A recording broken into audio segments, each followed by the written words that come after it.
In the name of Allah, the most compassionate, the most merciful, and may the peace and blessings of Allah be upon His last and beloved Messenger Muhammad, and may the peace and blessings of Allah be upon you all. This is the fourth part of a series entitled Discoveries from the Quran.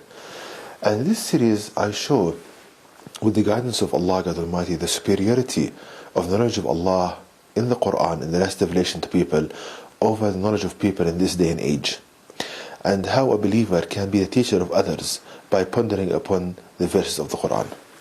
So the topic in this presentation is the future of the study and teaching of history. Now, what do I mean by this? If we think about how the current method in teaching history, let me give an example. A person is given a date. Let's say, for example, he's taught that the Second World War started in 1939 and ended in 1945. He's given this information. He has to memorize it, and then in the exam, he writes down the date and he gets a full mark. Now, the problem with this is that the student doesn't feel that that history or this kind of information he's given has an effect on his life. He doesn't practice this information in his life. So most of the time, students, they find history boring and useless. Now, is this the value of history? So of course not. So there is a problem in the way we teach history. That's the only logical conclusion here, because history is important, but the way we teach it, that's the problem. So if we go to the Quran and ask Allah God Almighty, what's the best way of learning history? Because the Quran has so much information about the previous nations, about people of old. So if we ponder upon the verses of the Quran, Allah God Almighty teaches us the best way to learn history by pondering upon only one verse of the Quran. And that's verse number 62 of chapter 33 of the Quran, which reads, this is translation: "That was the way of Allah God in the case of those who passed away of old, and you will not find any change in the way of Allah God." So Allah here is teaching us how we should learn history. Allah is telling us here that Allah has a certain way of dealing with people, and that way is constant, never changing. People in the past, present, and future, Allah deals with them in the same way. So based from this verse, we can get an equation for history, the equation you see right here. So the equation, put it like chemistry. We have substance A reacts with B to give C. Now, always A, the deeds of people, and B, having people, C, actions by Allah God Almighty. So always, when we have people and they do certain deeds, this reaction always produces an action by Allah God Almighty. And this action by Allah is constant, never changing. So this is an equation for history from the Quran. So this explains why people sometimes they say that history repeats itself. It's not that history repeats itself. It's that the way of Allah Almighty in dealing with people is constant, never changing. So in the past or the present or the future, when people they do certain deeds, the action taken by Allah Almighty is the same. It's not that, as again, it's history that repeats itself. Okay. To understand this further, when Allah tells us in the Quran about the affairs of the people in the past, so Allah is telling us about the past to understand the present, and then to predict the future, and this is for making changes to the present. So it's like a closed loop, kind of a control system. So again, Allah is telling us about the past to understand our present and to predict the future, and to make changes now to change the future. Let me give you an example to illustrate this point.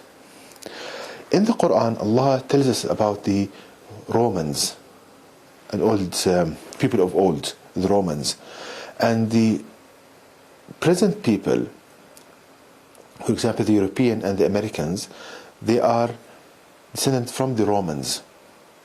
So Allah is telling us about the Romans in the Quran in chapter 30 verses 2 and 3. This translation: the Romans have been defeated in the lowest land, and they after their defeat will be victorious. So Allah is telling us about the Romans. And if you ponder upon these verses, you see that there is a main characteristic that Allah is telling us about the Romans, that they love war.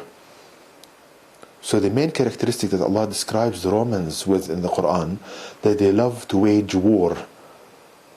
They love to conquer. They love war. And if we think now about, that's the city of the past. As I said, we need to understand our present from this knowledge. If we think about the First World War, the Second World War, the Crusades, the occupations done by European and American nations, we can understand our present, that the Americans and the Europeans, they love to wage war. So Allah told us about the past to understand our present and to predict the future. How to predict the future? That the harm inflicted on people by the Europeans and the Americans will increase in the future. So, that's this third part. The fourth is to make changes now to prevent this future. So as Muslims, we need to do two things. Firstly, we need to strive to make the word of Allah God Supreme, to tell the Europeans and the Americans about Islam, about the mercy of Allah God Almighty, about the last revelation of Allah God to people. Now, if we do that, and let me give you an example that happened with me during my study in England. So in England, I went there at the beginning of my master's degree as a student, and before Allah guided me to this knowledge from the Quran, and I used to take exercises, exams, and like a student, normal. And I used to see in their eyes and in what they say, not that much respect. And sometimes they hurt me with the words they say to me. Now, in Britain, when I was doing my master's and PhD, Allah started to guide me to what you are hearing in these presentations, to knowledge from the Quran. And I started telling people in England that the Quran is telling me this, giving me the answers in engineering, in physics, and so forth.